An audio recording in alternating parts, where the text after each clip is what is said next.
Bienvenida, bienvenidos a un nuevo episodio de Plenamente.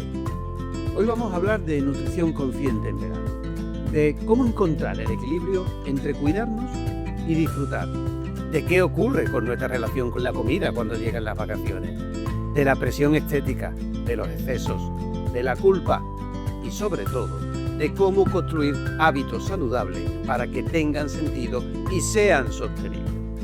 Para ello me acompaña Belén Galiani. Hola. Un placer. ¿Qué tal? Un placer estar aquí. Bueno, que sepas que para mí es un orgullo profesional estar a tu lado y personal, porque te he visto desde hace casi ya 29 años, te estoy acompañando desde tu vista personal. Así que es un orgullo.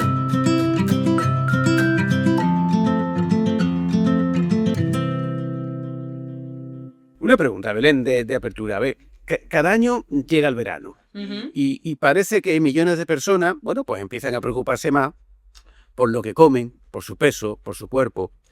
¿Qué nos pasa realmente cuando llega esta época del año? Yo creo que al final cuando llega la época del verano, no es solamente que yo crea que tengo que cambiar algo porque me tengo que exponer más físicamente, sino que socialmente también se exige. Es decir, estamos desde que empieza la primavera, escuchando Operación Bikini, tengo que cambiar, eslogan por todos los sitios de marketing y de publicidad, y eso despierta en mí una inseguridad de tendré que hacer algo para que llegue el verano, tendré que cambiar algo ahora que llega el verano, tengo que hacer algo, no puedo quedarme como estoy.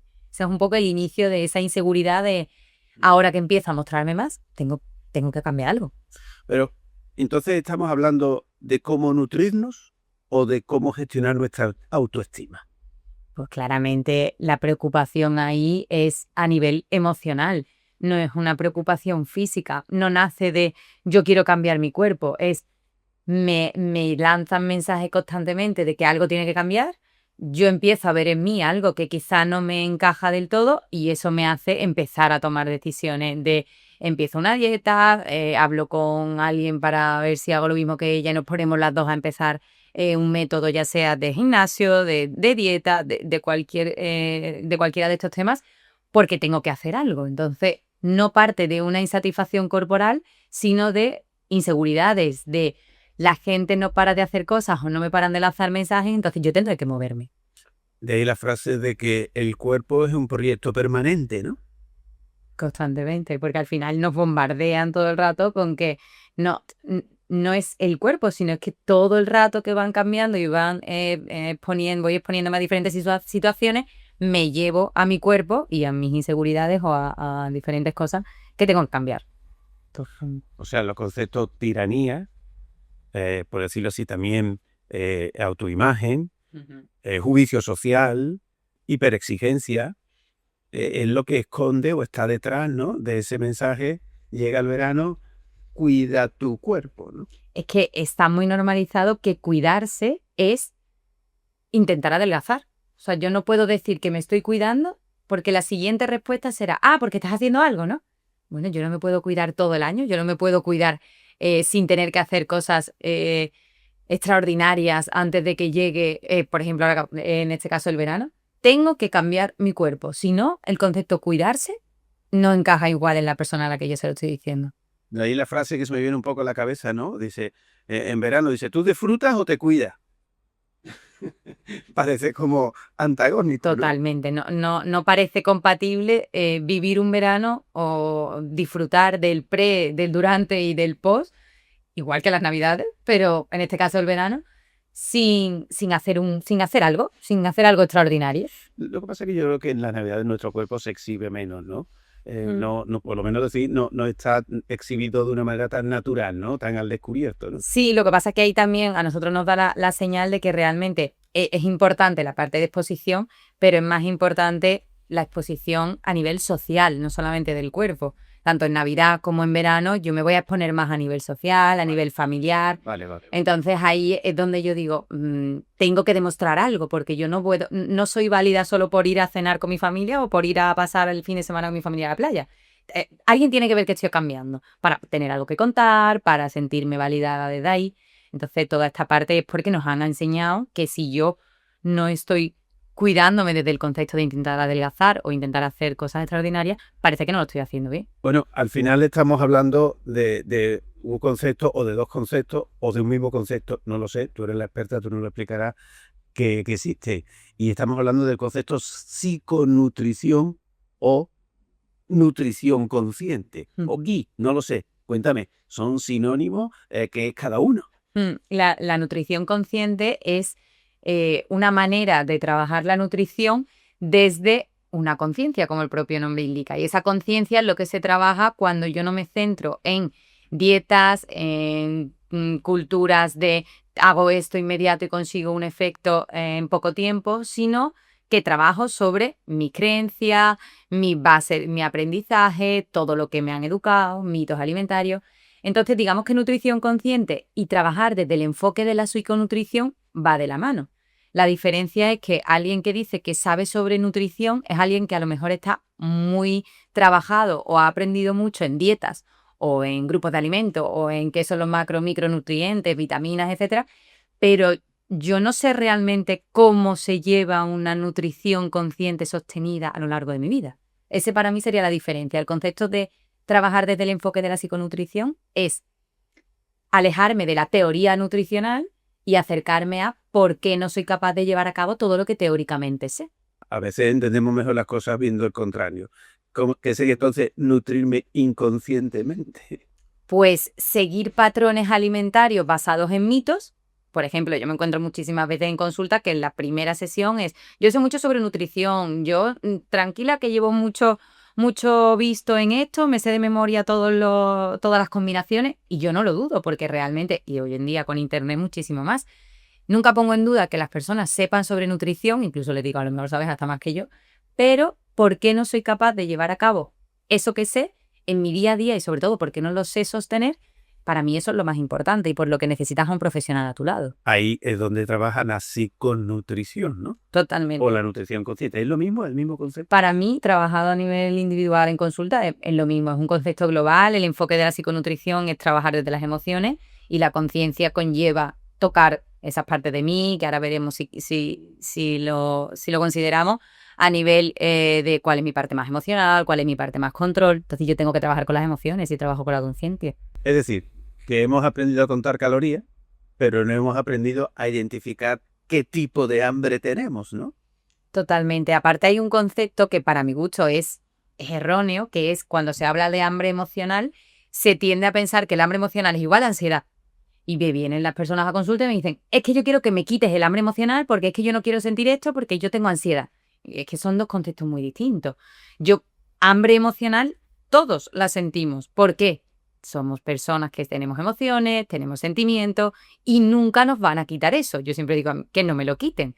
La cuestión es cómo yo gestiono ese hambre emocional que indiscutiblemente voy a sentir porque yo voy a estar más cansado, voy a estar aburrido, voy a tener eventos sociales, voy a disfrutar, Entonces, cuando yo siento ese hambre emocional que lo identifico, en consulta, primero dejo de verlo como una amenaza y lo veo como algo que tengo que sentir, entonces empiezo a conocer cuáles son las estrategias para tomar decisiones.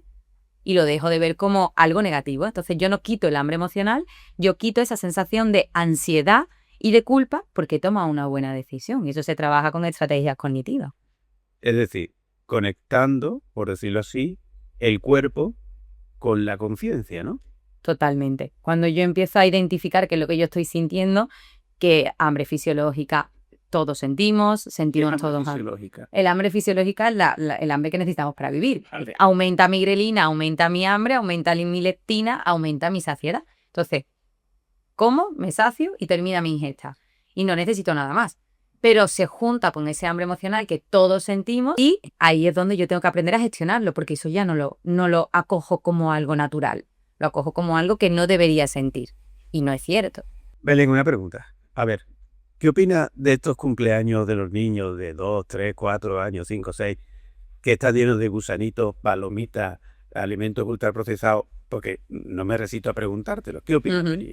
Pues mira, yo creo que es una pregunta que ahora que se mira tanto con lupa. Y que se relaciona con el disfrute. Sí. Al final yo estoy relacionando un momento social a ciertos alimentos. Hombre, mi cumpleaños. Fíjate. Que es cierto que cumple una función social, emocional, que es necesaria en la vida. Esto quiero que lo sepamos para mi gusto. En la educación y en la parte de planes sociales esto tiene que existir. Lo que sí que creo es que no lo acoge igual una familia y un chico o una chica que tenga una buena educación nutricional a aquel que eso forma parte de su día a día.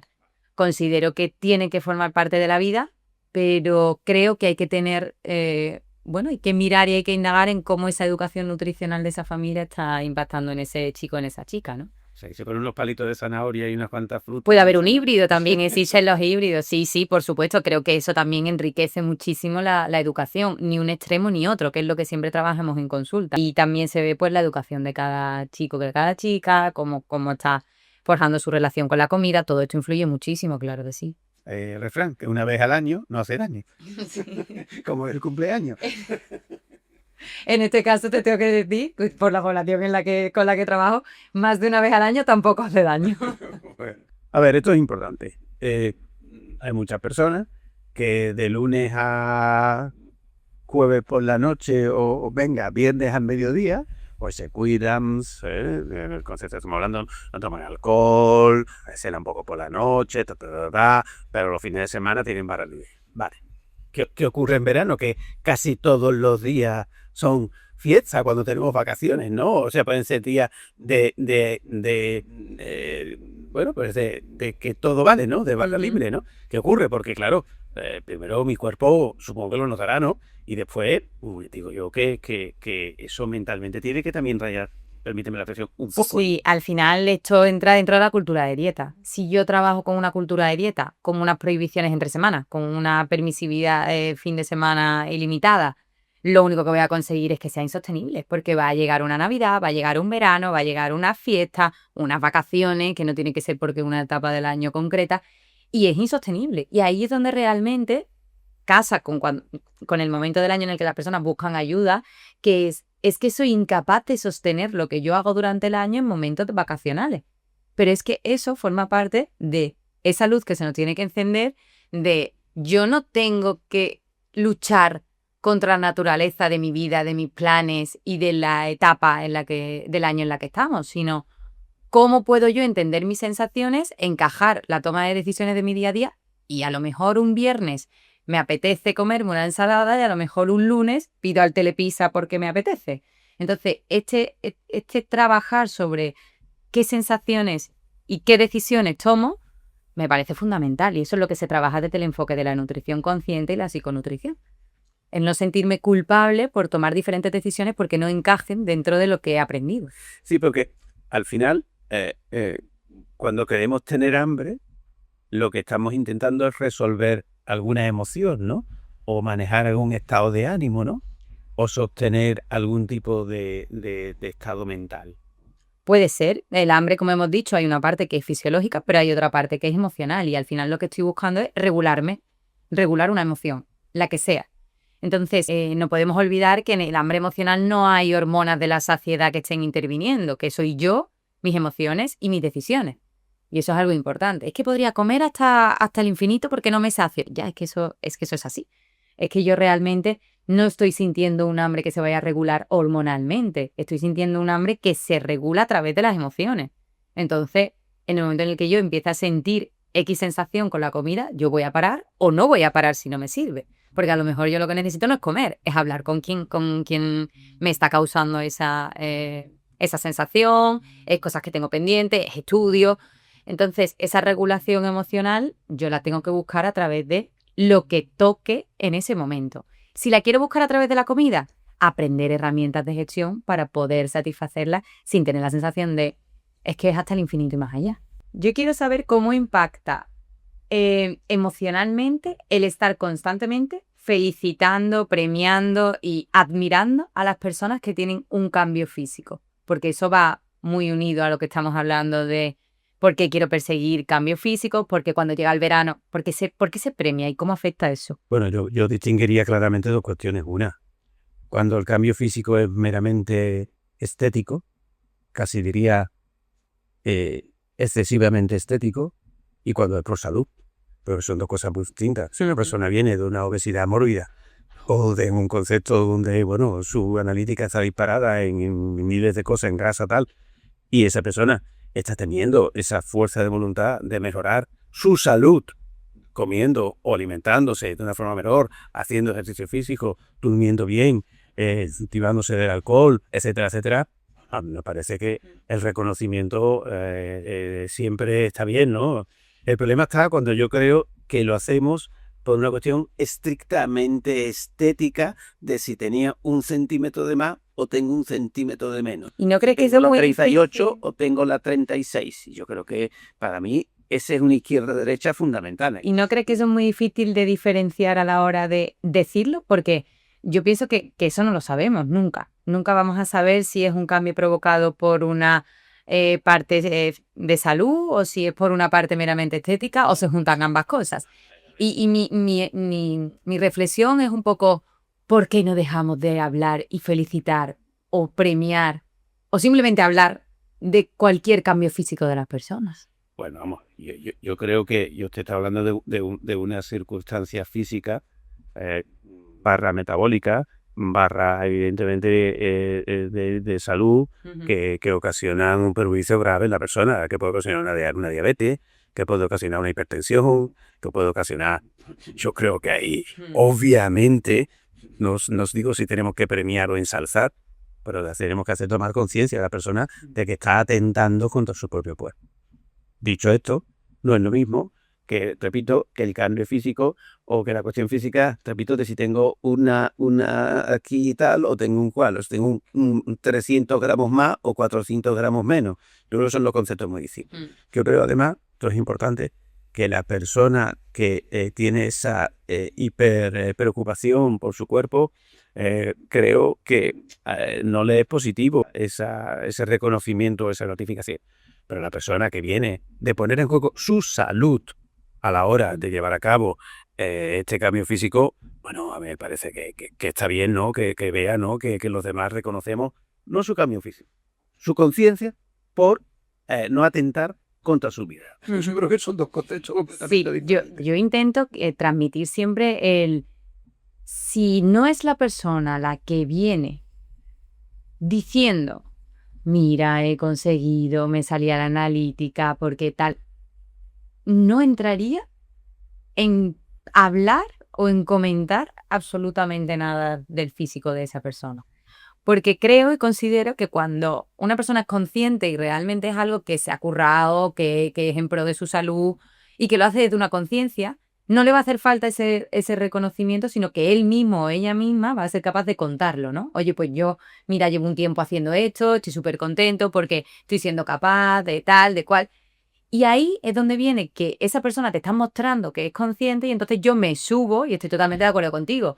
Te lo voy a reconocer y te lo voy a reforzar. Ahí te diría que hay personalidades que no son tan proclives a, diríamos, por decirlo así, no tienen esa apertura, no tienen esa extroversión, no tienen esa espontaneidad para explicar estas cosas. Y hay otras que lo hacen más desde la reserva, desde la timidez, incluso desde el pudor. No lo sé, yo soy más de confiar en que con él mismo, con ella misma, se basta con su reconocimiento antes de... He visto más casos de personas que han sido dañadas por ese comentario externo que hemos favorecido a lo que ha conseguido. Si nos vamos a lo absoluto, obviamente, claro que sí, pero si entramos en lo particular, y me parece que a nadie le amarga un dulce en ese sentido, en forma de reconocimiento, ¿no? En forma de decisión. No, sí, yo... Creo que también por el hecho de, bueno, creo que al final son campos distintos, yo estoy muy focalizada en esa parte de un trastorno alimentario, y creo que cada vez me doy más cuenta que pecar de no decir ciertas cosas es positivo. Vuelvo a repetir otra vez, si me pones entre la espada y Ya, la pared... un poco. Obviamente, claro que sí, que te digo. Si Me me ponen en ese extremo, mejor no decir nada que decirlo. Pero con el punto medio está la virtud. Yo creo que es importante saber, oye, pues te veo mejor, cómo estás sí, es una enfermedad desconocida, ¿no? Oye, cómo estás Claro. de los niveles, claro, pues también. Depende de la conversación y el nivel Claro. de las personas en ese Claro. día. No, es verdad que se suele pescar mucho a nivel social de eso, ¿no? De directamente voy a lo físico, otra cosa es que tú mantengas una conversación con una persona. Pero sí, quizás me doy más cuenta de que, bueno, al final me parece que estoy en deuda o que tengo que decirle algo a esa persona porque ha hecho un cambio físico X y yo tengo que decir algo. Y es como, bueno, también puedo no decir nada, ¿no? Y que esa persona se sienta válida porque ella misma o él mismo se reconozca. Y si me lo quiere contar porque surge la conversación, así será, ¿no? No sé, opiniones. No hay más que decir. A mí, volviendo al tema del verano entonces, ya sabemos que las personas son de extremos, ¿no? Son dicotómicas, ¿no? Entonces aquí parece como hay que elegir. O me lanzo a los peligros, y como bebo tal sin lo que en mi hambre emocional o fisiológica en cada momento vaya sintiendo, o empiezo a contar las calorías, ¿no? Y empiezo a restringirme todo. ¿Eso te lo estás encontrando ahora que llega este momento? Sí, me lo estoy encontrando mucho y no solo en verano, pero por supuesto en verano se acentúa. Al final, como dices, todas las personas tenemos una parte más emocional y tenemos una parte más control, ¿no? Llamémoslo como cada uno quiera, pero bueno, en consulta se trabaja mucho esa parte emocional y esa parte control. Que si no hay una conciencia, al final yo me voy a mover al 100% en una o al 100% en otra. La clave es identificar desde qué parte estoy actuando. ¿Cómo me di cuenta de eso? Viendo cuál es el paso posterior. Si yo estoy viviendo una vida sin límites y sin ningún tipo de conocimientos y de saber qué es lo que estoy eligiendo, lo normal es que luego quiera decir, lo dejo todo y me voy a controlar. Sin embargo, también pasa al contrario. Si yo quiero empezar a controlar, quiero ser demasiado estricto, no salirme de X patrones, y luego me voy al otro extremo, ya me está dando la señal de que yo he actuado de una manera excesivamente controladora. ¿Qué es lo que pasa aquí? Que en la parte de psiconutrición, nutrición consciente y por supuesto en psicología, se trabaja el tomar conciencia de cuáles son esas dos partes de mí para poder equilibrarlas y darle su sitio. Al final, muchos de los pacientes que tenemos en consulta tienen miedo a despedirse de su control, porque piensan que si lo abandonan durante un tiempo, ya nunca más lo van a volver a recoger. Quiero pararte ahí. Si lo traduzco a psicología, estás hablando de un patrón neurótico, ¿vale? La palabra neurosis que se ha perdido, que a mí me encanta porque es muy descriptiva, básicamente es tendencia al sufrimiento. Eso es una neurosis, la tendencia al sufrimiento. Yo te diría que hay personas que utilizan su relación con la alimentación para sufrir. Es una forma de proyectar su neurosis, en este caso, con el campo de alimentación. Pues he comido esto, no me ha sentado bien, no me ha sentado mal, cortar, y he puesto medio kilo más, medio kilo menos, tiro para arriba. O sea, la neurosis, ese temor irracional, ese sufrimiento, vamos a decirlo así, irracional y gratuito, forma parte de muchas personalidades que al ponerse en contacto con la alimentación explotan en ese sentido. Entonces, muchas veces las personas, porque además es un tema muy, muy manido, ¿no? Pues empezamos a hablar de la comida, para arriba, abajo, tal, y al final, bueno, pues lo que estamos es exhibiendo nuestro patrón neurótico. Y quiero decirte, ese patrón que yo le llamo neurótico, que no tú, ¿vale? Más de control, descontrol, tiene un sesgo de género. La mujer es más propensa a sentir esto por tu experiencia profesional que el hombre, o viceversa, o se manifiestan de manera distinta. Yo te puedo hablar de mi experiencia y es un porcentaje claramente más alto en mujer. Creo que también está más reconocido y pienso que sí existe, por supuesto que existe, porque también lo vemos en consulta, pero no está tan destapado el conflicto que pueda tener un hombre con esa forma de actuar. La exigencia social es menor. Por supuesto, eso iba a decir. La exigencia de tener un cuerpo tal vez menor. O sea, yo creo que La parte social no tiene nada de normativa, la presión normativa es menor que tiene un hombre que tiene una mujer. Sí. Con el hombre vaya lo que te... Y se toma un poco como chota. Una mujer es casi grotesco en ese sentido. Entonces, yo creo que también la presión normativa es menor, con lo cual el síntoma sale más. Sí, es la vía más, sí, quizá despunta más por ahí porque es la vía más conocida. Una mujer está más en la parte social y evidentemente es más seguida por el contexto, por todo el contexto, que yo creo que una de las cuestiones... Y los cambios se juntan con que evidentemente los cambios físicos de una mujer no son los mismos que de un hombre por pura fisiología y parte hormonal, ¿no? O sea, ya de por sí te están exigiendo que aunque tú hormonalmente estés cambiando, no te muevas, que no se mueva un varal de lo que está, y como que eso es como se hace, ¿no? Y ya pues se junta muchísimas sensaciones hormonales que evidentemente es muy difícil de manejar. O sea, que digamos que hay una presión tanto externa como interna. Por supuesto, es una lucha constante que yo creo que va por dentro y va por fuera. Pero al final, trabajando un poco con esas partes y despidiéndonos de manera amable en algunos ámbitos de esas partes de mí, se puede conseguir una relación muy sana conmigo misma y con la alimentación, porque ¿por qué no despedirme de ese control cuando estoy de vacaciones? ¿Por qué no despedirme de ese control cuando estoy haciendo la compra con mis amigas para un fin de semana? Cuando me apetece hacerlo porque sí.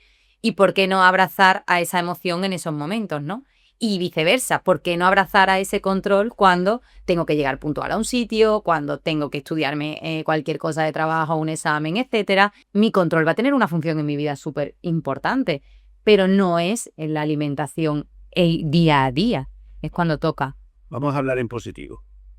¿Cuándo sabemos que tenemos una relación sana con la comida? ¿Cuándo sabemos que tenemos una relación consciente con la comida? ¿Cuándo sabemos que psiconutricionalmente estamos equilibrados y compensados? Ya sabemos cuándo no. Ahora, ¿cómo lo sé? Yo ¿cómo averiguo que eso es así? Para ¿Cómo mí, siento que eso es así? Para mí una señal importantísima es, bueno, creo que el poder tomar decisiones distintas a lo que socialmente está aceptado, a mí ya me está dando la señal de que esa persona vive con una tranquilidad. Porque no hago lo que estoy viendo, no por estar en un bar comiendo X cosa me tengo que pedir lo que tenga menos verduras, y no por estar en mi casa tengo que evitar por completo aquello que sea pedir a domicilio. Entonces, si yo tuviera una conversación con una persona y veo en su día a día y veo que no se rige por un patrón que está establecido desde arriba, y por las costumbres que tenemos, sino por sus sensaciones, a mí ya me da sensación de conciencia, me da sensación de tranquilidad, y eso me parece importante, más allá de que hay momentos en los que nos tenemos que adaptar, ¿no? Y no siempre se puede estar hiperconectado con lo que siento y hacer lo que quiero. Pero para mí eso es una señal. Luego, por supuesto, no entrar en esos patrones que hemos dicho del verano. Dieta, operación bikini, y tengo que entrar, ¿no? Me gusta mucho el discurso de es que a lo mejor no tengo que hacer nada, es que a lo mejor llega el verano y simplemente tengo que continuar con mi día a día, y cada persona se marca unos objetivos pues que no tienen nada que ver con lo que nos están exigiendo, sino con lo que esa persona necesita. Y por supuesto estar reconciliada con su cuerpo, para mí eso es fundamental. Ese concepto me parece importante. Para mí reconciliarse con el cuerpo, que lo trabajamos muchísimo en consulta, se confunde reconciliarse con que me guste todo de mí. No, es que a mí mi cuerpo no me gusta, entonces no me puedo reconciliar. Digo, bueno, y tú no discutes con alguien, te reconcilias y no te encanta todo eso de esa persona, ¿no? Yo puedo reconciliarme y no insultarte, pero a lo mejor no me gustan cosas de ti. Entonces esa forma de hablarme bien, mirarme con cariño, no insultarme, esa manera de tratarme significa estar reconciliada, pero no me gusta absolutamente todo de mí. Hay un error ahí, eso no tiene que ser así. Ahí entramos en un concepto que es el diálogo interior. Yo creo que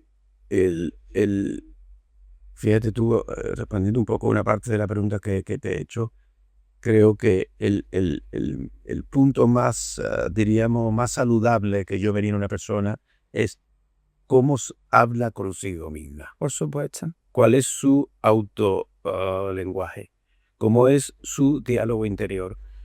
Hay personas que quizás tienen un diálogo interior brutal desde el punto de vista del machaque que se tienen y que lo sufren en silencio y no son capaces de expresarlo. Y muy aprendido, ¿eh? Muy, muy, muy aprendido. Y eso también cuesta identificarlo, y entiendo que es doloroso darse cuenta de que yo me miro X parte del cuerpo y me machaco porque lo he visto en casa, o porque lo he escuchado, o porque aunque no me lo digan a mí, tengo a mi padre o a mi madre por la calle hablando de todas las mujeres que pasan de esa zona del cuerpo. Entonces, eso se integra en la persona, y es muy doloroso ver cómo una persona se está machacando desde ahí. Y por supuesto me parece fundamental reconciliarme para perseguir cambios, si estoy reconciliada también estoy tranquila. Entrando ya en la parte final, ¿no? ¿Tú qué les dices a los padres y a las madres cuando están educando nutricionalmente consciente, en la educación consciente a sus hijos? o que nos estarán viendo muchos padres, muchas padres. ¿Cuáles son esos, no me gusta esta palabra, pero bueno, esos tips, ¿no? Esos consejos, ¿no? Esos titulares que me gustan mucho más, ¿no? Es difícil y es complejo porque no quieres caer ni en todo vale, que ni mucho menos es el concepto, pero tampoco en la rigidez de hay que hacer esto, esto, esto y esto. Entonces, yo pienso que yo lanzo siempre reflexiones y con eso en consulta lo trabajamos. ¿Por qué cuando somos bebés se trabaja tanto la naturalidad? ¿Y por qué se pierde tanto cuando ese chico o esa chica va entrando en una infancia más avanzada o en una adolescencia? Porque a nadie se le ocurre, si un bebé está durmiendo súper tranquilo, se le despierta para darle de comer, por favor, que no se mueva nada, que ya se despertará, que él es sabio, su cuerpo, tal. Estas frases se escuchan muchísimo. Y a mí me alucina porque me encanta. El problema es que se pierden. Cuando ya ese chico o esa chica va cumpliendo cierta edad, papá no tengo hambre, mamá no tengo hambre, pues te lo comes porque es la hora, porque tal, porque cual. Y tú confías en que ese chico se alimenta bien. Igualmente al revés. Tengo hambre, no es la hora, no toca, espérate, porque ¿por qué tengo que estar constantemente cortando ese tipo de cosas? Sí, hay una cosa que también es importante, hay que saber por qué no tiene hambre y por qué no se ha comido 2 paquetes de gusanito antes, ¿vale? Y hay que saber también... Claro, ahí es donde entra ahora el tema de las elecciones, ¿no? De la educación que tú tengas de cuando un niño o una niña pide de comer, ¿qué le doy de opciones? ¿Qué opciones le doy a esa persona? Porque si no, luego... Y también creo que es importante mantener una estructura. Por supuesto. Un orden, es decir, que el problema es que no tengo hambre a las 2 de la tarde porque estoy haciendo otra cosa y ahora a las 4:30 misteriosamente o a las 4 me ha entrado, ¿no? Y ahora como a las 4, ¿no? Y después me acuesto, como no tengo sueño, a las 10 de la noche o a las 9 de la noche, pues yo me dormiré hasta la mañana. Por supuesto tiene que haber una estructura. Yo creo que es importante que hacemos tarde. Tú no tienes hambre, esto, no comas. Pero no vas a comer hasta la merienda o hasta la cena. Y cuando llegue la merienda, vas a comer esto y esto. No, es que no comes... Tú mismo. Claro, la cuestión Creo es... que esto es importante. Claro, pero la cuestión es... Escuchar al cuerpo está bien, pero disciplinar al cuerpo desde el punto de vista de que sus sensaciones le lleguen también es importante. Claro, pero ahí es donde voy en la segunda parte. Tú lanzas estas reflexiones y la respuesta de los padres es justo lo que tú me estás diciendo, ¿no? Pero ¿cómo vas a esto libre albedrío? Esto no significa que sea libre albedrío. Pero si yo hago esto con 2, 3, 4, 5 años, que no tengo que tener una estructura de horarios estricta, porque no lo requiere mi vida, con 4 ni 3 años, ahí es donde yo voy a conocer a ese chico, a esa chica. Y ahí es donde yo voy a ver realmente cuando dice por qué no tiene hambre. Y voy conociendo, que es lo que creo que se trabaja más con los padres. ¿Conoces el patrón de tu hijo? ¿Conoces el patrón de tu hija? Yo recuerdo un detalle. A lo mejor esto no debe de contarlo en este podcast, pero lo voy a contar porque es muy personal. Yo recuerdo un detalle de tu hermano Alejandro, ¿vale? Psicólogo, está con nosotros. Y es que recuerdo que se le compramos un barco de Playmobil. Una chulada. Esto hace ya 20 y tantos años, ¿vale? Y claro, que llegaba del colegio, entonces volvía a jugar con el barco, tal y cual. Yo a 3 años, no podía más, ¿eh? Alejandro, ¿va a comer? No, papá, no tengo hambre. Alejandro, ¿va a comer? No, no tengo hambre. Todos los días hablando, hasta con 10 días. No pasa nada. O sea, no vas a comer. Alejandro, ¿a comer? Y no vino a comer. Ahora pues también seguimos comiendo. Llegó a las, no sé, a las 4 menos 20 o a las 4 menos cuarto. Se había cansado de jugar. Tengo hambre. Digo, voy a la cocina, hijo mío, ha cerrado. Está cerrado, que no puede ser, tal y cual. Y en ese día se iba por las tardes a la guardería, porque iba después a las 4, iba por la tarde a la guardería, una horita y media, una cosa así.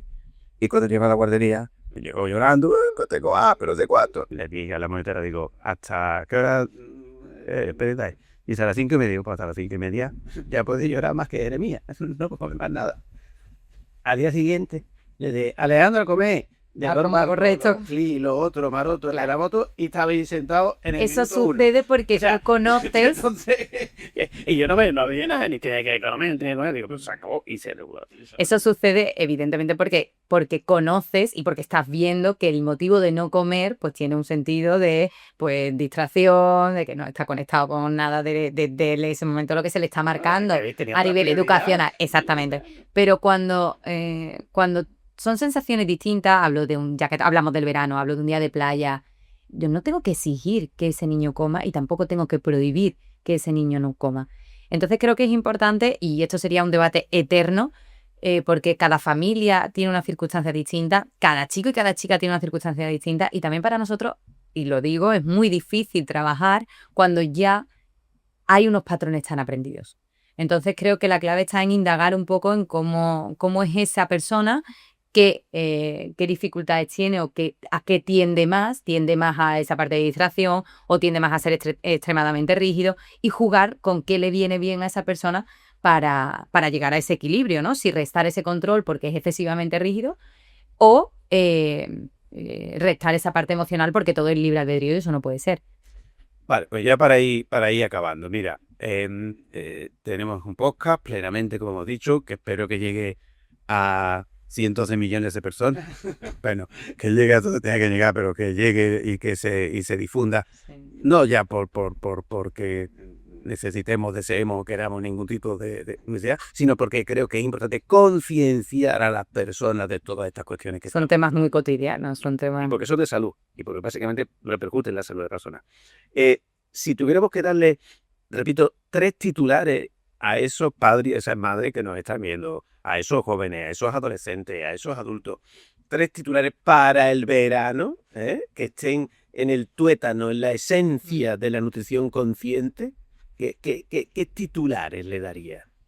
Pues principalmente yo diría que ignorar, y esto es muy difícil, intentar ignorar todos aquellos mensajes y bombardeos de operación bikini, tienes que cambiar, tienes que hacer algo distinto. Para mí eso es claro. Ignorar este tipo de mensajes, porque de una manera u otra te van a hacer mirarte desde juzgar, y ya vamos a empezar con ese diálogo interno del que hablamos y no te va a beneficiar. Segundo, podría decir que indagues un poco en esas sensaciones, si estás conectado, si crees que tienes una buena educación nutricional alejada de los mitos, si crees que puedes estar bastante condicionado por una base de creencias muy aprendida de, pues no se puede comer esto por la noche, pues tantas veces al día. ¿No? Sí, muy al final ligada a mitos alimentarios. Observa eso y si es así, pide ayuda porque siempre se puede trabajar y se puede mejorar en este aspecto. E Internet no te lo va a solucionar porque no son titulares, la IA, tampoco, porque bueno, yo me he sorprendido, la IA dice más mitos de lo que yo creí. Y en nutrición pensaba que eso estaba actualizado, pues no. Y tercero, diría que te reconcilies con tu cuerpo, que es un concepto muy grande y muy difícil, pero que intentes mejorar esa mirada hacia tu cuerpo y validarlo desde lo que es, aunque quieras cambiar algo, pero valida ese presente porque si no esa insatisfacción corporal va a ser siempre, nunca te va a ser suficiente porque nunca vas a ver el cambio, nunca lo has podido mirar, por lo tanto nunca te va a ser suficiente. Bueno, pues yo creo que... Y disfruta. Es que yo creo que de tus vacaciones, del verano, de lo que toque. Bueno, pues nada, hasta aquí este podcast de Plenamente dedicado a la alimentación y el verano, a la nutrición y el verano, a la nutrición consciente en verano, a la psiconutrición en verano. Belén, un auténtico placer siempre contigo, como profesional, como hija, un placer. Un placer. Que se repita mucho más, ¿vale? Y bueno, tenemos muchas más cosas que hablar, las hablaremos otro día. Totalmente, se han quedado muchos temas abiertos que quedan para mucho. Pues te tendremos aquí otro día. Pues aquí concluimos. Por lo tanto, muchísimas gracias por vuestra atención y desde Grupo Plenia deseamos que aprendáis a vivir la vida plenamente. Y si no, estamos aquí para ayudaros.